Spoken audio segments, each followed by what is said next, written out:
नमस्कार साथियों, मैं आया हूँ आपके लिए एक नया वीडियो लेके। पर राष्ट्रपति का टॉपिक हमारा चल रहा था, इसके अंदर आज हम आगे का पार्ट करते हैं। पार्ट टू इसका करते हैं। हमने लास्ट आर्टिकल में देखा था कि राष्ट्रपति के पद की कुछ शर्तें दी गई थी और राष्ट्रपति की शपथ तक हमने बात कर ली थी। आज हम आर्टिकल 61 देखेंगे, जिसके अंदर राष्ट्रपति पर महाभियोग की प्रक्रिया का उल्लेख है। राष्ट्रपति पर महाभियोग की प्रक्रिया का उल्लेख है। अब महाभियोग की प्रक्रिया जो है ये हमने कहां से ली है? ये हमें अमेरिका के संविधान से मिला है। अमेरिका के संविधान से लिया गया है। ये जो व्यवस्था है ये अमेरिका के संविधान से प्रेरित होकर ली गई है। इसके अंदर आपको और बता दूं, महाभियोग की प्रक्रिया राष्ट्रपति पर क्यों लागू होगी? जब राष्ट्रपति संविधान का अतिक्रमण करेगा, जब राष्ट्रपति संविधान का अतिक्रमण करेगा, सिर्फ उस स्थिति में ही राष्ट्रपति पर महाभियोग की प्रक्रिया लगाई जाएगी। और हमारे लिए सुखद स्थिति क्या है कि भारत के किसी भी राष्ट्रपति के खिलाफ, किसी भी राष्ट्रपति के खिलाफ अविश्वास प्रस्ताव या महाभियोग की प्रक्रिया जो है उसका इस्तेमाल नहीं हुआ है। हमने इससे पहले देखा था कि आर्टिकल 60 क्या कहता है कि राष्ट्रपति संविधान की रक्षा करने की शपथ लेता है। और यहां पर हम ये कह रहे हैं कि राष्ट्रपति जो है वो अगर संविधान का अतिक्रमण करे तब ही उसके खिलाफ महाभियोग की प्रक्रिया लाई जाएगी। अब ये प्रक्रिया लागू कैसे होती है, अब उस पर बात करते हैं। अब राष्ट्रपति पर महाभियोग की प्रक्रिया जो है ये आप किसी भी सदन में ला सकते हैं, भले ही आप लोकसभा में लेके आइए या राज्यसभा में लेके आइए, दोनों में से किसी भी सदन में आप ला सकते हैं। इसके लिए आपको क्या चाहिए? सदन की कुल संख्या का 1/4 प्रस्तावक सदस्यों के हस्ताक्षर। अगर लोकसभा में ला रहे हैं या राज्यसभा में ला रहे हैं, दोनों ही स्थितियों में आपको 1/4 सदस्यों की हस्ताक्षर वाला पत्र तैयार करना होता है कि अगर 1/4 सदस्य महाभियोग के लिए प्रस्ताव लाएंगे तभी वो प्रस्ताव लिया जाएगा। और इसकी सूचना राष्ट्रपति को 14 दिन पहले ही देनी होती है। सूचना 14 दिन पहले लिखित रूप में देंगे आप। इसमें देंगे लिखित रूप में देंगे, क्योंकि महामहिम का पद है, गरिमापूर्ण पद है। राष्ट्रपति को इसकी सूचना कितने दिन पूर्व देनी होगी? 14 दिन पूर्व लिखित में देनी होगी। प्रस्तावक के लिए 1/4 सदस्य है, जिस सदन में भी आप इस कार्रवाई को लेके आ रहे हैं। अब इसके बाद में ये प्रस्ताव काम कैसे करेगा? सपोज करते हैं कि आपने लोकसभा में इसको नॉमिनेट किया, तो लोकसभा में पहले लोकसभा इसे 2/3 बहुमत से पारित कर दे। इसके बाद में ये दूसरे सदन में जाएगा। वहां पर जिस दिन 2/3 बहुमत से इस प्रस्ताव को पास कर दिया जाएगा, उसी दिन से राष्ट्रपति को उसके पद से हटा हुआ मान लिया जाएगा। मान लीजिए राज्यसभा में आप पहले बिल लेके आए हैं, तो फिर ये लोकसभा में जाएगा और जिस दिन लोकसभा इसको पारित कर देगी उसी दिन से इसे पद से हटा हुआ मान लिया जाएगा। ये तो था महाभियोग की प्रक्रिया। अब आते हैं नेक्स्ट आर्टिकल पे, आर्टिकल 62। अब आर्टिकल 62 क्या कह रहा है?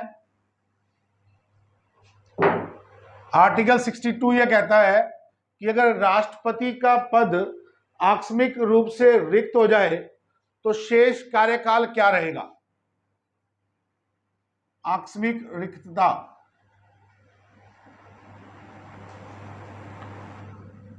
आकस्मिक रिक्तता होने पर राष्ट्रपति का जो कार्यकाल है, मान लेते हैं कि कोई राष्ट्रपति चुना गया 2007 में और 2010 में उनकी मृत्यु हो जाती है,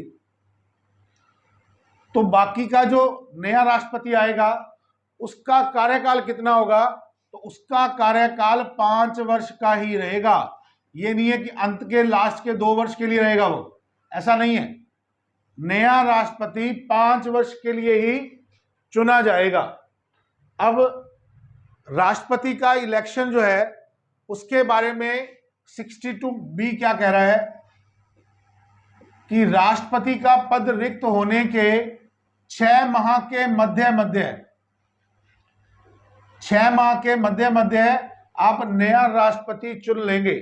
जिस दिन राष्ट्रपति का पद रिक्त हुआ, उपराष्ट्रपति को उसका कार्यकाल दे दिया जाता है, उसका सारा कार्यभार दे दिया जाता है और उसी बाद ही नए राष्ट्रपति का चुनाव जो है उसकी प्रक्रिया शुरू हो जाती है।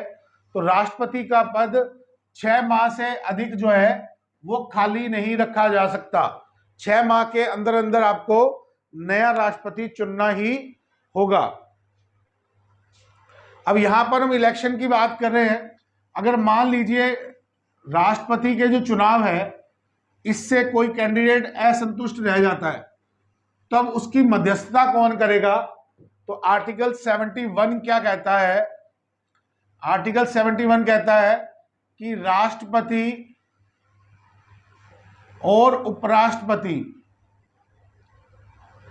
के चुनाव में अगर कोई चीज ऐसी हो जाती है जिससे कैंडिडेट संतुष्ट नहीं है, तो ये अपना वाद सर्वोच्च न्यायालय में ले जा सकते हैं। कहां लेके जा सकते हैं? सर्वोच्च न्यायालय में लेके जा सकते हैं। वहां पर इसकी सुनवाई की जाएगी और इस केस को फाइल कौन कर सकता है? जो उम्मीदवार खड़ा हुआ है, जो राष्ट्रपति या उपराष्ट्रपति के इलेक्शन में खड़ा हुआ है, मात्र वही व्यक्ति सर्वोच्च न्यायालय में वाद प्रस्तुत कर सकता है।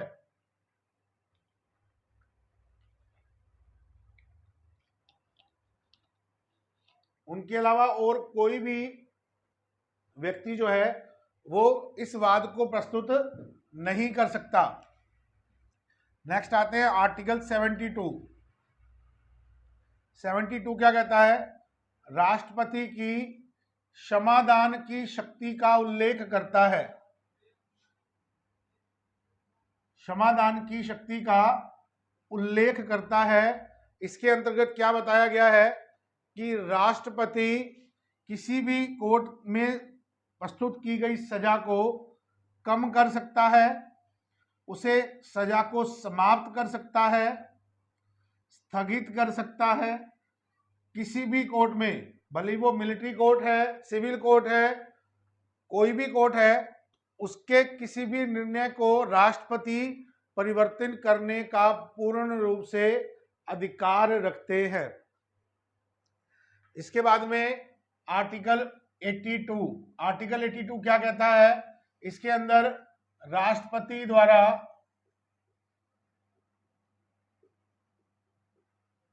राज्यसभा में 12 सदस्यों का मनोनयन किया जाता है। क्या किया जाता है? 12 सदस्यों का मनोनयन किया जाता है जो कला, साहित्य और विज्ञान जगत की महत्वपूर्ण उपलब्धियां हैं, जिनके द्वारा हमारे देश का गौरव बढ़ाया गया है। ऐसे 12 व्यक्तियों को चुना जाता है राज्यसभा में और इनका जो सदस्य है, प्रत्येक सदस्य का कार्यकाल कितना रहता है? 6 साल का रहता है। 6 साल की अवधि के लिए वे चुने जाते हैं। आगे नेक्स्ट आर्टिकल देखते हैं, आर्टिकल 85। आर्टिकल 85 क्या कहता है कि राष्ट्रपति को संसद की बैठकें, अधिवेशन बुलाने और स्थगित करने का अधिकार है। आर्टिकल 85 क्या कहता है? राष्ट्रपति को संसद की बैठक अधिवेशन बुलाने व स्थगित करने का पूर्ण अधिकार है। राष्ट्रपति चाहे तो संसद की बैठक बुला सकता है, उसे स्थगित कर सकता है, संयुक्त अधिवेशन बुला सकता है। और इसके लिए नेक्स्ट आर्टिकल है आर्टिकल 108, जिसके अंदर संसद के सदनों में कौन कौन से सदन, लोकसभा या राज्यसभा, इनके अंदर अगर कोई गतिरोध पैदा हो जाता है किसी साधारण विधेयक के लिए, किसके लिए, किसी साधारण विधेयक के लिए इनके बीच में अगर कोई गतिरोध पैदा हो जाता है तो राष्ट्रपति को ये अधिकार है कि वो संसद की संयुक्त बैठक बुला सकता है। क्या बुला सकता है? संयुक्त बैठक बुला सकता है, लोकसभा व राज्यसभा की। और ऐसा 3 विधेयकों के लिए हो चुका है। पहला था दहेज निरोधक अधिनियम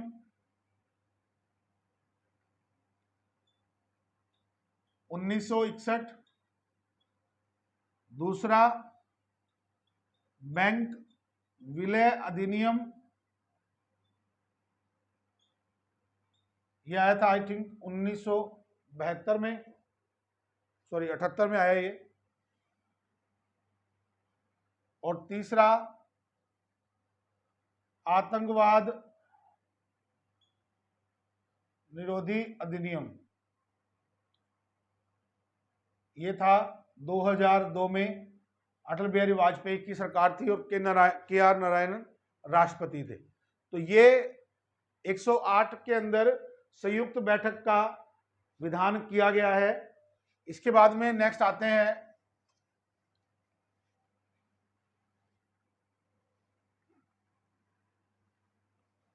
आर्टिकल 111।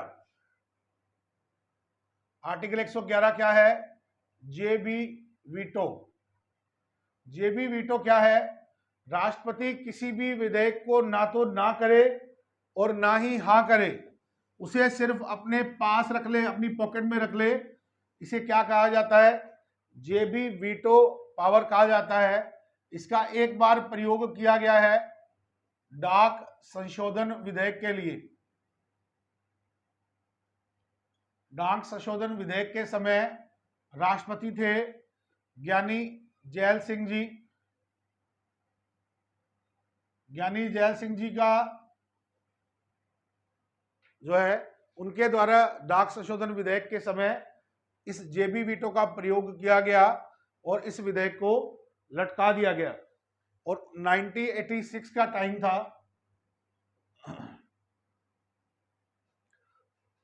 अब यहां पर ज्ञानी जैल सिंह जो है वो कांग्रेस सरकार से संतुष्ट नहीं थे और इसी कारण से उन्होंने इस विधेयक को रोक दिया था। इसके बाद में नेक्स्ट आता है आर्टिकल 123 अधिनियम, सॉरी अनुच्छेद 123। इसमें राष्ट्रपति को अध्यादेश जारी करने की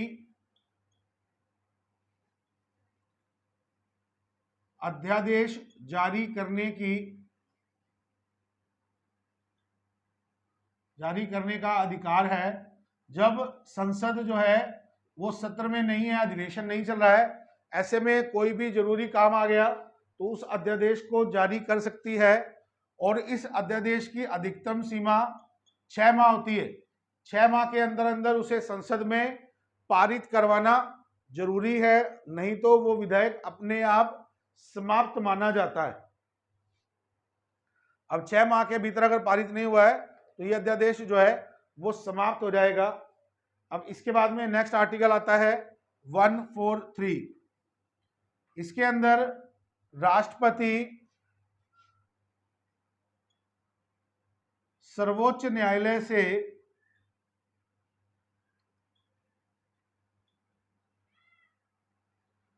किसी विषय पर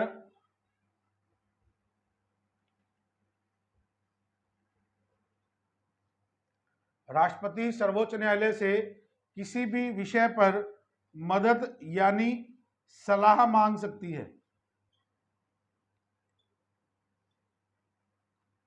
अब ये राष्ट्र मांग सकते हैं।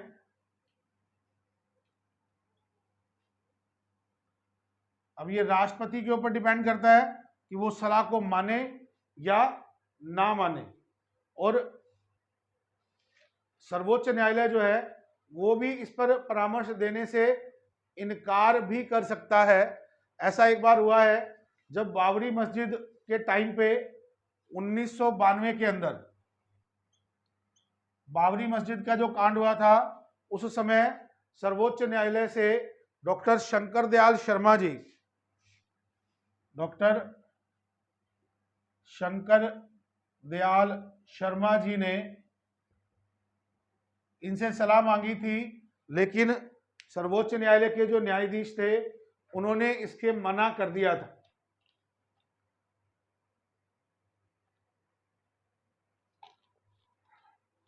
दोनों ही अपने आप में पावरफुल है। इसके बाद में एक आर्टिकल बचता है, आर्टिकल 280, जिसके अंदर राष्ट्रपति एक वित्त आयोग का गठन करता है। क्या करता है? वित्त आयोग का गठन करता है। और यह वित्त आयोग जो है वो वित्त संबंधी मामलों में राष्ट्रपति की सहायता करता है। तो आज के वीडियो में इतना ही। आशा करता हूं कि आपको ये कंटेंट अच्छा लगेगा और आपके एग्जाम के अंदर आपको काम आएगा। नेक्स्ट वीडियो में हम देखेंगे राष्ट्रपति की आपातकालीन शक्तियां और राष्ट्रपति द्वारा की जाने वाली कुछ प्रमुख नियुक्तियों को। और आगे के वीडियोस में इसी तरीके से आप मेरे साथ बने रहिए। थैंक यू, धन्यवाद।